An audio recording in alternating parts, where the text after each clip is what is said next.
Hi guys, welcome to 5 days of fun channel. ఈ వీడియోలో మనం శేఖర్ కమ్ముల గారు డైరెక్ట్ చేసిన 'కుబేరా' అనే మూవీ చూస్తున్నప్పుడు నాకు ఎలాంటి ఎక్స్‌పీరియన్స్ కలిగింది అనే విషయం గురించి మాట్లాడుకుందామండి. ఈ మూవీ స్టార్ట్ అవ్వడమే డైరెక్ట్‌గా స్టోరీ పాయింట్ దేన్ని బేస్ చేసుకొని ఉండబోతుంది అనే దాన్ని ప్రాపర్‌గా ఎస్టాబ్లిష్ చేశారండి.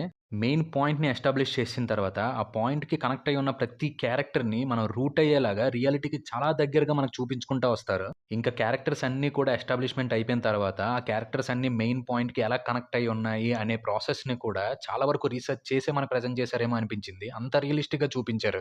మెయిన్ పాయింట్‌కి రిలేట్ అయ్యి ఉన్న కాన్‌ఫ్లిక్ట్‌ని గాని, ఆ కాన్‌ఫ్లిక్ట్‌ని బేస్ చేసుకొని క్రియేట్ అయ్యే స్కామ్స్ కానీ ఈటిలన్నిటిల్ని కూడా ప్రాపర్‌గా ఎస్టాబ్లిష్ చేశారండి. నిజంగా ఫ్లోలో ఈ సీన్స్ అన్నీ వస్తున్నప్పుడు అసలు టైమే తెలీదు. 1 అవర్ ఎలాగైపోతుందో. ఆ 1 అవరు సూపర్ ఫాస్ట్‌గా అయిపోతుందసల మూవీలో. ఇంకా 1 అవర్ 10 మినిట్స్ అయిపోయిన తర్వాత 'రష్మిక' గారి క్యారెక్టర్ ఎంటర్ అవుతుందండి. నిజం చెప్తున్నా 'రష్మిక' గారు ఆన్ స్క్రీన్ కనబడినంత వరకు కూడా నిజంగానే ఈ మూవీలో ఈవిడ యాక్ట్ చేశారు కదా! అని గుర్తు కూడా రాలేదు. అంతలా మనం ఇన్వాల్వ్ అయిపోతాం స్టోరీలో. ఇంకా 'రష్మిక' గారి క్యారెక్టర్ ఎంటర్ అయిన తర్వాత ప్రీ ఇంటర్వెల్ వరకు కూడా మూవీ కొంచెం స్లో అయిందేమో అనిపించిందండి. అంటే ఆవిడ సీక్వెన్సెస్ ఏవి కూడా అంతలాగా ఇంట్రెస్ట్‌ని బిల్డ్ చేయలేకపోయాయి. కొంచెం బోర్ ఫీల్ క్రియేట్ చేసాయి. ఇంకా ప్రీ ఇంటర్వెల్ టు ఇంటర్వెల్ ఇచ్చిన బ్యాంగ్ కూడా సూపర్‌గా అనిపించిందండి. సెకండ్ హాఫ్ స్టార్ట్ అయ్యాక కూడా సగం వరకు అంటే 'పోయిరా పోయిరా మామ' సాంగ్ వరకు కూడా సినిమా మంచి ఫ్లోలోని ఎక్కడ కూడా డీవియేట్ అవ్వకుండా స్టోరీ పాయింట్‌కి స్టిక్ అయ్యే వెళ్తా ఉంటుంది. అక్కడి వరకు చాలా అనిపించింది. 'పోయిరా పోయిరా మామ' సాంగ్ తర్వాత నుంచి క్లైమాక్స్ వరకు మూవీ అంతా కూడా కొంచెం లైట్‌గా కమర్షియల్ టోన్‌లోకి షిఫ్ట్ అవుతూ ఇంకా క్లైమాక్స్‌కొచ్చేసరికి కంప్లీట్‌గా కమర్షియల్‌గా మారిపోయిందండి. సెకండ్ హాఫ్ ఎస్పెషల్లీ ఈ పోర్షన్స్ ఇలాగ అనిపించడానికి కారణం ఖచ్చితంగా విలన్ పోర్షన్స్ అనే చెప్పాలండి. పెట్టుకున్న విలన్స్ బడాబాబులు కావడంతో ఇంక బడాబాబులు మూవీలో ఉన్నారంటే తెలిసిందేగా చేస్ సీక్వెన్స్‌లని, గన్ షూట్స్ అని, అది ఇది అని ఏవో ఎక్కడ పడితే అక్కడ ఎలా పడితే అలా రచ్చ చేస్తా ఉంటారు. ఇంకా ఆటిల వల్ల మూవీ లైట్‌గా రియాలిటీకి కొంచెం దూరంగా వెళ్ళిపోయిందేమో అనిపించింది. మూవీలో టెక్నికల్ డిపార్ట్‌మెంట్స్ అన్నీ కూడా ఎక్సలెంట్ అవుట్‌పుట్టే ఇచ్చాయండి. ప్రొడక్షన్ వాల్యూస్ కానీ, సినిమాటోగ్రఫీ కానీ, మ్యూజిక్ కానీ మైండ్ బ్లోయింగ్ అంతే.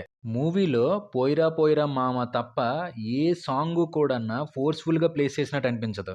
నాకు తెలిసి మూవీ లెంత్ వల్లో, దేని వల్లో 'రష్మిక' క్యారెక్టర్‌కి సంబంధించి ఏదో సాంగ్‌ని నా వరకైతే మూవీలో కనబడలేదు. మరి లేపడేసారేమో ట్రిమ్మింగ్‌లో.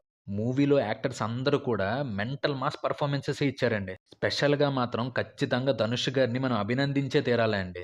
ఆయనకున్న యాక్టింగ్ పిచ్చి ఈ మూవీ వరకు పరాకాష్ఠకు చేరిందనే చెప్పాలి. ఫస్ట్ హాఫ్‌లో ఆ క్యారెక్టర్ ఇంట్రడక్షన్ అప్పుడు కానీ, అదే ఫస్ట్ హాఫ్‌లో గేట్‌వే ఆఫ్ ఇండియా దగ్గర ఒక సీన్ ఉంటుందండి. నిజంగా అది చాలా చిన్న సీన్ అయినప్పటికీ, ఆ సీన్‌లో అలా పెర్ఫార్మ్ చేయడానికి గట్స్ కావాలనే చెప్తానండి. ఆయనకున్న ఫేమ్‌కి ఆ సీన్ చేశారంటేనే మనం అర్థం చేసుకోవచ్చు. ఆయనకి యాక్టింగ్ పరంగా ఎంత పిచ్చుంది అనేది.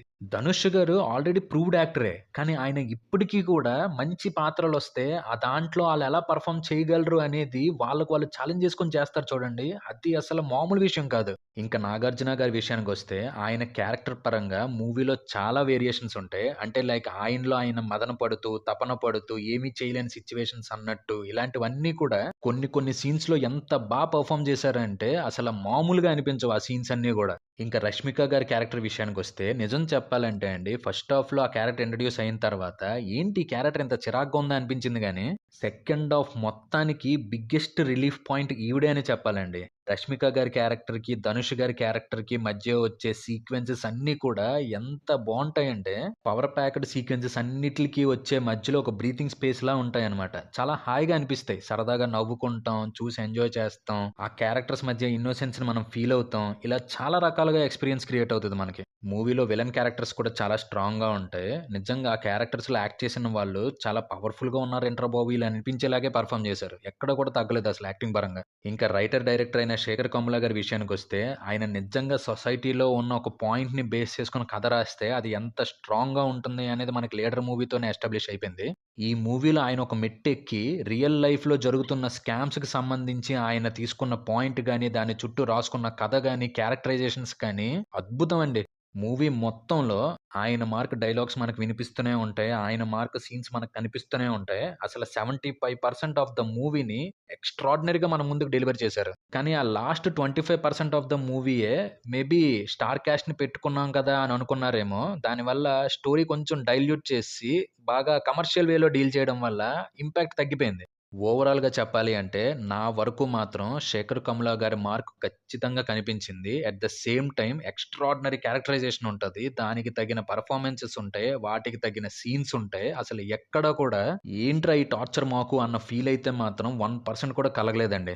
అదండి 'కుబేరా' మూవీ చూస్తున్నప్పుడు నాకు కలిగిన ఎక్స్‌పీరియన్స్. ఇంకో మూవీ ఎక్స్‌పీరియన్స్‌తో మళ్ళీ మీ ముందుకొచ్చేస్తాం. Until then stay safe and be happy. Bye by.